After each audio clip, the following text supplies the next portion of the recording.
On 31st October 1955, a 25-year-old princess stood before the nation and said the words the crown had written for her soul. Mindful of the Church's teaching that Christian marriage is indissoluble and conscious of my duty to the Commonwealth, I have resolved to put these considerations before any others. She was giving up the man she loved, a Battle of Britain pilot, a war hero who'd shot down at least 11 enemy aircraft over southern England when the survival of the country depended on men exactly like him. She was giving him up because he'd committed an unforgivable sin in the eyes of the British monarchy. He was divorced. 68 years later, in May 2023, a divorcee knelt in Westminster Abbey and had a crown placed on her head. Not just any divorcee, the woman who'd carried on an affair with the heir to the throne throughout his first marriage. The woman Diana Spencer famously said made it so there were 3 of us in this marriage, so it was a bit crowded. Same institution, same church, same crown, same rules about divorce. One woman obeyed and lost everything. The other broke every rule in the book and got a coronation. So which one of them was the fool? This isn't a story about 2 women. It's an indictment of the institution that destroyed one and elevated the other, and of the man at the center of all of it, Charles, the heir who watched his aunt get crushed by the rules, then spent 40 years proving those rules didn't apply to him. To understand why the monarchy came down on Margaret with such ferocity, you have to go back to the wound it was still nursing. The 11th of December, 1936. Edward VIII abdicated the throne to marry Wallis Simpson, an American divorcee. His younger brother, shy, stammering, never meant to be king, was forced onto the throne as George VI. The stress of a kingship he never wanted killed him at 56. The royal family didn't just view the abdication as a political crisis. They experienced it as a betrayal that shortened their father's life. The lesson they absorbed was visceral, absolute, and non-negotiable. Divorce nearly destroyed this family once. Never again. That lesson fell like a hammer on Princess Margaret Rose. Group Captain Peter Townsend had been part of the royal household since 1944, appointed equerry to King George VI, and eventually deputy master of the household. He wasn't some stranger. He was family, practically. Margaret had known him since she was 14. He was 16 years older, decorated with the Distinguished Service Order and Bar, the Distinguished Flying Cross, the kind of man the country built statues to. His marriage to Rosemary Pauley ended in December 1952, after she had an affair. He was the innocent party, and somewhere in the grief of her father's death and the upheaval of her sister's coronation, Margaret's feelings for this steady, brave, familiar man shifted from something like admiration into something the palace couldn't ignore. The moment it all went public was almost comically human. June 2nd, 1953, Elizabeth's coronation. Television cameras caught Margaret reaching up to brush a piece of fluff from Townsend's lapel. That's it. A flick of the fingers. The kind of gesture so automatic, so intimate, that it told the entire world what words hadn't. The press detonated, and then the machinery activated. 3 separate systems locked into place to crush the relationship. First, the Royal Marriages Act of 1772, which required any descendant of George II to obtain the sovereign's consent before marrying, if under 25. Margaret was 22. She needed her sister's permission, and Elizabeth, newly crowned supreme governor of a church that forbade remarriage after divorce, couldn't give it without appearing to contradict everything she'd just sworn to uphold. Accounts suggest Elizabeth was privately sympathetic, perhaps even anguished, but she was advised that consent could not be given. The Queen reportedly told Margaret she would need to wait. Wait until she turned 25 on 21st August, 1955, when, under the Act, she could theoretically marry without sovereign consent by giving 12 months' notice to the Privy Council, provided Parliament did not object. But Parliament, it was made abundantly clear, would object. Second, the politicians. Winston Churchill, elderly and deeply traditional, opposed the match. When Anthony Eden replaced Churchill in April 1955, there was a brief flicker of hope. Eden was himself divorced and remarried, and Margaret's supporters believed he might show some sympathy for her predicament. He didn't. On the 1st of October 1955, Eden told Margaret directly that the cabinet was unanimously against the marriage. The Marquess of Salisbury, Lord President of the Council and a man of fierce Anglican conviction, who was among the most powerful political figures of the era, threatened to resign from the government if it went ahead. The political establishment closed ranks with a speed and totality that left zero room for negotiation. Third, the Church of England itself, wielded with particular force by Geoffrey Fisher, the Archbishop of Canterbury. Fisher was a former headmaster, the flogging kind, according to one characterization. A man accustomed to enforcing rules and untroubled by the misery that enforcement caused. His position was unyielding. The Church did not recognize the remarriage of divorced persons while the former spouse still lived, and the sister of the Supreme Governor could not be seen to defy its teachings. He met with Margaret privately. Whatever he said left no ambiguity, no blessing, no workaround, no creative reinterpretation. The institution that existed to offer grace offered Margaret only a wall. The terms were designed to make surrender the only rational choice. Marry Townsend, and Margaret would lose her place in the line of succession. She was third, behind Charles and Anne. She'd lose her civil list income, the annual parliamentary grant that was, practically speaking, her livelihood, since princesses didn't have careers and had no independent means of support. Strong indications suggested she'd lose her HRH title, reducing her from princess to private citizen. She would likely have to leave the country, living in a kind of unofficial exile reminiscent of the fate imposed on Edward and Wallace. The monarchy didn't just say no to a 25-year-old woman in love with a decorated war hero who loved her back. It said, "Marry him, and we will erase you." She capitulated. Her statement was read by the BBC and published in every newspaper in the country. Those words, mindful of the Church's teaching that Christian marriage is indissoluble, deserve to sit in your mind for the rest of this film. They are the foundation stone upon which the institution justified its cruelty, and they are the words the institution's own actions would render hollow within her lifetime. Margaret didn't say, "I was forced." She said, "I chose duty," and the institution let her say it, let her absorb the full weight of a decision it had engineered, then moved on without looking back.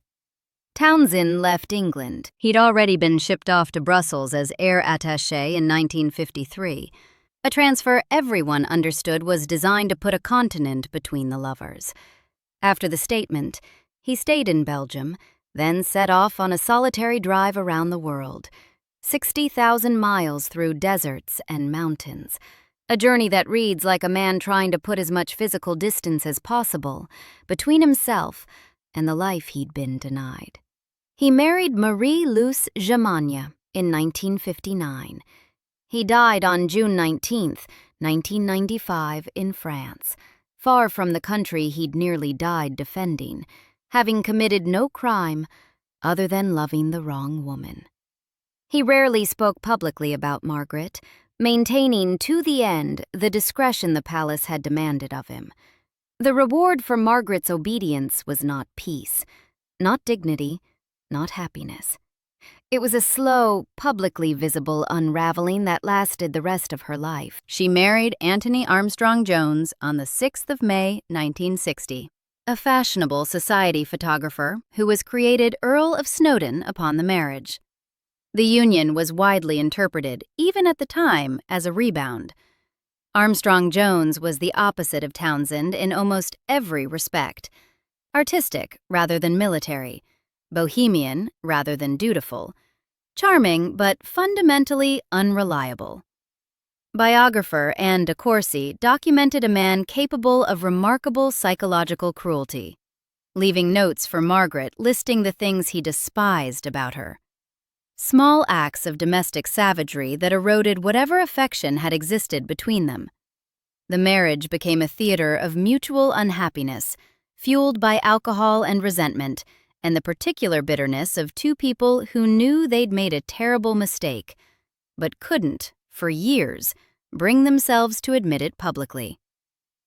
By the early 1970s, the marriage was dead. In 1973, Margaret began a relationship with Roddy Llewellyn, a landscape gardener and aspiring pop singer 17 years her junior. When photographs of them together on Moustique were published in the News of the World in February 1976, the scandal was immense. Here was the woman who'd given up true love to protect the Crown's position on the sanctity of marriage, splashed across tabloid front pages in a swimsuit alongside a man young enough to be her student. On July 10, 1978, Princess Margaret and the Earl of Snowdon divorced. Margaret became, after everything, after all of it, a divorcee. The first senior member of the royal family to divorce since Henry VIII dissolved his marriage to Anne of Cleves in 1540. Let that irony breathe for a moment. She surrendered Peter Townsend to uphold the principle that the royal family could not be associated with divorce. 23 years later, she was divorced. The principle she'd bled for didn't survive contact with her own life. Her final decades brought heavy drinking, chain smoking that cost her part of her left lung in 1985, a severe stroke in January 1998, badly scalded feet on Moustique in March 1999 that left her with limited mobility and chronic pain, more strokes, a wheelchair, partial blindness. She died on February 9, 2002, at 71. Craig Brown's biography, Ma'am Darling, 99 Glimpses of Princess Margaret, captures a woman shadowed by something heavier than regret. A fundamental, unshakable sense of having been used and discarded by an institution that demanded her sacrifice and offered nothing in return. She followed every rule. She did everything the Crown asked. The reward was a loveless marriage, a humiliating divorce, tabloid scandal, failing health, and an early death. Hold all of that, every detail. The fluff on the lapel, the Archbishop's wall, the notes from a cruel husband, the wheelchair. Hold it, because now we need to talk about the man who watched all of this happen to his aunt and then behaved as though none of it applied to him. Charles met Camilla Shand in 1971. Most accounts place the introduction at a polo match in Windsor Great Park, though biographer Giles Brandreth suggests they were introduced through Lucia Santa Cruz, daughter of the Chilean ambassador. The connection was immediate and intense. Camilla was confident, earthy, funny, disarmingly at ease. Everything Charles, awkward and burdened by expectations since birth, was not. They began a serious relationship. But the palace establishment didn't consider Camilla suitable. She wasn't a virgin. Yes, in the 1970s, that was still a stated requirement for the heir's bride, as though the monarchy existed in a parallel century.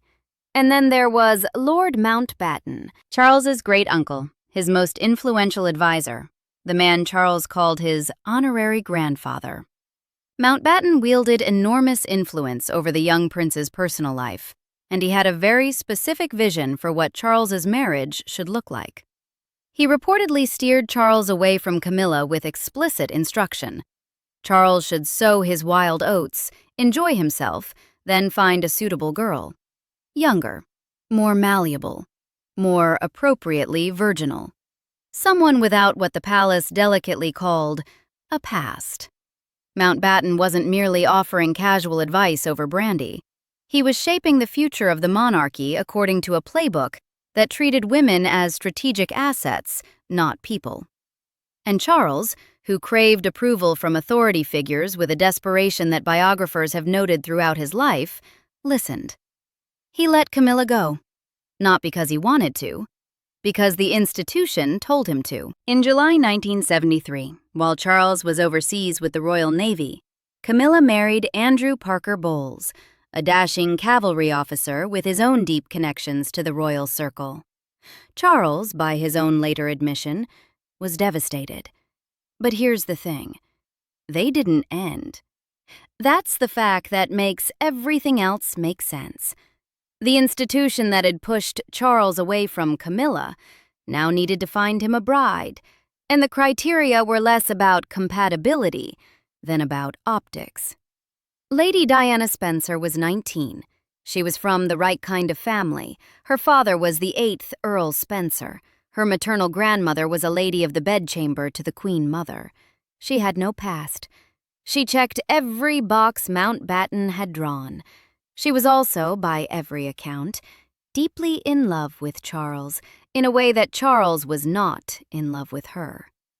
Diana told Andrew Morton, for his explosive 1992 book, Diana, Her True Story, that she'd known about Camilla before the wedding. She described finding a bracelet Charles had commissioned for Camilla, engraved with intertwined initials, G and F, for Gladys and Girl Friday, their pet names, just days before the ceremony on July 29, 1981. On her wedding day, watched by 750 million people worldwide, Diana was 20 years old, marrying a 32-year-old man whose heart already belonged to someone else. The institution knew. It had created this situation, first by separating Charles from Camilla, then by selecting a girl who fit the brochure, but not the man. And it sent her in anyway. Through his authorized biographer, Jonathan Dimbleby, Charles acknowledged that the physical affair with Camilla resumed in 1986, when his marriage to Diana had, in his carefully chosen words, irretrievably broken down. 5 years into the marriage, many biographers and Diana herself believed the emotional connection never truly stopped, that Camilla was the constant presence, the woman Charles telephoned late at night, confided in, turned to whenever the reality of his failing marriage became unbearable. Diana wasn't imagining things. She was living inside a triangle that existed before she ever entered the picture. Now, intellectual honesty requires saying something the script can't dodge. Diana had affairs too. James Hewitt, a lifeguards officer, confirmed their relationship in a 1994 television interview. There was the Squidgygate tape from 1989, an intimate phone conversation between Diana and James Gilby. After the separation, Diana had significant relationships with heart surgeon Hasnat Khan and, in her final summer, Dodi Fayed. These are facts. They happened. But sequence matters. Charles himself admitted through Dimbleby that his affair with Camilla resumed in 1986. Diana's relationship with Hewitt began around the same year. Charles's infidelity wasn't a response to Diana's. It was the other way around. A 20-year-old girl was placed inside a marriage where the man she married was already in love with someone else, inside an institution that knew this and considered it acceptable. And when she eventually sought affection elsewhere, years into a marriage that was emotionally dead on arrival, the response was to treat her betrayals as equivalent to his. They weren't. His came first. His was the original breach. Hers was the wreckage that followed. What followed was the ugliest spectacle the modern monarchy had faced since the abdication. Charles and Diana stopped pretending. In June 1992, Morton's book landed like a bomb. Diana's account of bulimia, self-harm, loneliness, and Camilla's constant shadow, all attributed to anonymous friends, but so clearly sourced from Diana that the palace couldn't maintain the fiction of a united front. Prime Minister John Major announced their formal separation in the House of Commons on the 9th of December 1992. In November 1994, Charles sat for a 2.5-hour television documentary with Jonathan Dimbleby, a calculated counterattack. He admitted, on camera, to adultery with Camilla, but only after the marriage had irretrievably broken down. That qualifier was doing enormous work. 26 million Britons watched him say it. Then, on November 20th, 1995, Diana sat across from Martin Bashir on Panorama and delivered the line that defined the entire saga. Well, there were 3 of us in this marriage, so it was a bit crowded. Nearly 23 million viewers. Devastating. Controlled. Aimed directly at Charles and the institution behind him. The divorce was finalized on August 28, 1996. After Diana's death on August 31, 1997, public opinion toward Camilla was toxic, not just unfavorable, poisonous. She was, in the collective British mind, the woman who destroyed the fairy tale. Approval ratings in single digits. People shouted at her in the street. Any rational assessment in late 1997 would have concluded that Camilla Parker Bowles would never be accepted by the British public, let alone crowned. Charles didn't accept that assessment. And this is where the machinery, the same machinery that had crushed Margaret, got retooled. Mark Boland was appointed Charles's deputy private secretary, and he set about executing one of the most deliberate image rehabilitation campaigns in modern royal history. The press dubbed it Operation Mrs. PB. Boland understood something crucial. Camilla couldn't be introduced to the public all at once. She had to be normalized gradually. Each appearance so small it barely registered as news, until the cumulative effect was a woman who'd simply always been there. He placed sympathetic stories in the broadsheets. He arranged for Camilla to be photographed in casual, unthreatening settings, not at galas, not in tiaras, but walking dogs and attending small charity events. He managed guest lists at Charles's functions to ensure her presence became routine rather than scandalous. But the hardest negotiations weren't with the press or the public. They were with Charles's own sons. William was 16 when Diana died, old enough to understand exactly who Camilla was and what she represented. He didn't meet Camilla until June 1998, and even that encounter, reportedly arranged at Highgrove, Charles's country house, was brief, formal, and tense. Multiple royal correspondents describe a protracted, difficult process. William didn't simply refuse to accept Camilla. He made his reluctance visible enough that the palace had to manage it as a separate PR problem. Harry, younger and perhaps more pragmatic, came around faster. But the friction between William and his father over Camilla's role persisted for years. A private wound the palace's public-facing machinery worked constantly to paper over. The first major public test came on 28 January 1999. When Charles and Camilla were photographed together leaving the Ritz Hotel in London after a birthday party for Camilla's sister, Annabel Elliot. Their first appearance as a couple. The photograph wasn't an accident. Boland had tipped off the press, ensuring cameras would be there, ensuring the image would appear natural rather than staged. The public reaction was muted, not warm, but not the firestorm many had feared. Boland calculated correctly. The British public, exhausted by the Diana years, simply didn't have the energy for another round of outrage. Step by step, the machinery did its work. Each public appearance was a test. Each muted reaction was permission to push further. Camilla started appearing at charity events, then at semi-official functions, then alongside Charles at engagements that were, unmistakably, rehearsals for a future where she would stand beside him permanently.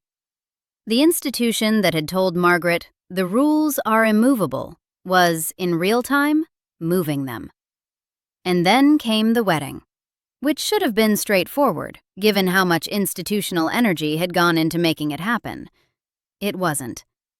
On the 9th of April, 2005, Charles and Camilla married in a civil ceremony at Windsor Guildhall.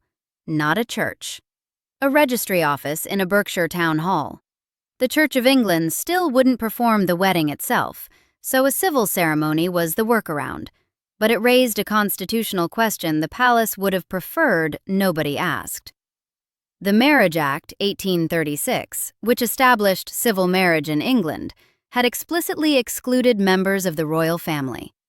Legal scholars debated openly in the press whether the heir to the throne could legally contract a civil marriage at all. The government's position, issued through the Lord Chancellor's office, was that the Human Rights Act, 1998, had effectively superseded the 1836 exclusion. Not everyone was convinced. Lord Falconer, the Lord Chancellor himself, had to publicly insist the marriage was legal, which is the kind of thing you only need to do when legality is genuinely in question. It got worse.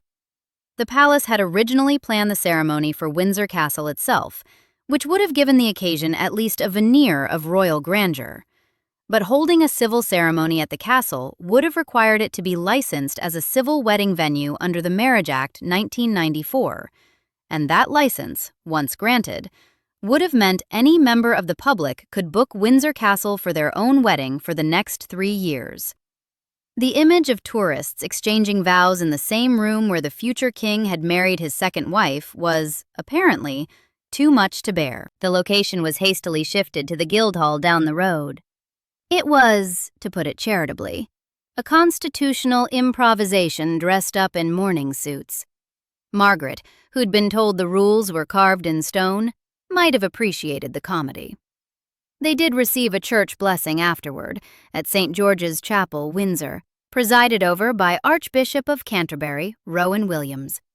The same church that told Margaret the remarriage of divorced persons was an abomination against God's law found a workaround, a loophole, a creative reinterpretation. The General Synod had issued guidance in 2002 allowing clergy discretion on remarriage after divorce. Guidance that conveniently arrived just 3 years before the heir to the throne needed it. 50 years earlier, Archbishop Fisher offered Margaret a wall. Archbishop Williams offered Charles a blessing. Queen Elizabeth II did not attend the civil ceremony itself. She came only to the blessing. Read into that whatever you like. Camilla's title was initially announced as Princess Consort, a concession to public sentiment that still ran against her. The palace was careful to frame it as Camilla's own wish, though nobody who understands how the institution operates believed that for a second. But on February 5th, 2022, on the eve of her Platinum Jubilee, Elizabeth II issued a statement expressing her sincere wish that Camilla be known as Queen Consort when Charles became king. The old queen had made her peace with it, or, more accurately, the institution had decided that Charles needed a queen consort to function. The institution always gets what it needs. On the 6th of May, 2023, at the coronation of King Charles III in Westminster Abbey, Camilla had a crown placed on her head. A divorcee, the other woman, crowned in the same abbey where Margaret had once brushed fluff from a war hero's lapel and set her own destruction in motion. And Charles, the man who'd been unfaithful throughout his first marriage, who'd married his longtime mistress, who was himself divorced, became Supreme Governor of the Church of England, head of the very institution that told his aunt she couldn't marry a divorced man because God forbade it. Let that settle. The head of the Church of England is a divorced man who married a divorcee after a decades-long affair. The Church of England told Princess Margaret that its teachings on the indissolubility of marriage were sacred and immovable. Those teachings now report to a man who broke every one of them. The defense you'll hear from monarchists goes like this. The times changed, society evolved. Divorce was scandalous in 1955 and normalized by 2005. Context matters. That defense is the indictment. Because if the rules change when society changes, then they were never divine principles. They were never sacred. They were never about God or the sanctity of marriage or the teachings of the church. They were policies, adjustable, situational, applied when useful, discarded when not. Margaret was told the rules were eternal, immovable, written into the fabric of the institution and the law of God. She believed it. She built her entire sacrifice on that belief. And within her own lifetime, the institution proved every word of it was a lie. The real difference between Margaret and Camilla isn't morality or timing or the evolution of social attitudes. It's utility. Margaret was third in line, expendable, a spare. The institution didn't need her happiness, so it didn't accommodate it. Charles was the heir, the future king. The institution needed him functional, settled, on the throne with a consort beside him. So the same machinery that had crushed Margaret, the church, the palace, the government, the press, was retooled, repurposed, and aimed in the opposite direction. Not to block a marriage to a divorcee, but to engineer one. Not to enforce the rules, but to rewrite them. The rules were never sacred principles. They were tools, deployed to protect whoever the crown needed most. Margaret obeyed. She absorbed the church's teaching. She made it her own. She gave up Peter Townsend and spent the rest of her life paying for that obedience. A marriage that destroyed her, a divorce that mocked her sacrifice, a decline that nobody in the institution she'd served lifted a finger to prevent. Charles defied everything. He carried on an affair throughout his first marriage. He married his mistress. He became head of the church that told his aunt she couldn't marry a divorced man. He got the crown. Margaret died in a wheelchair, partially blind, at 71. Charles was crowned in Westminster Abbey with a divorcee beside him. Same institution, same church, same rules. The obedient one was punished. The rule breaker was rewarded. And if you're still wondering which one was the fool, the answer isn't Margaret. The fool is anyone who still believes the rules were real. Subscribe for more stories like this.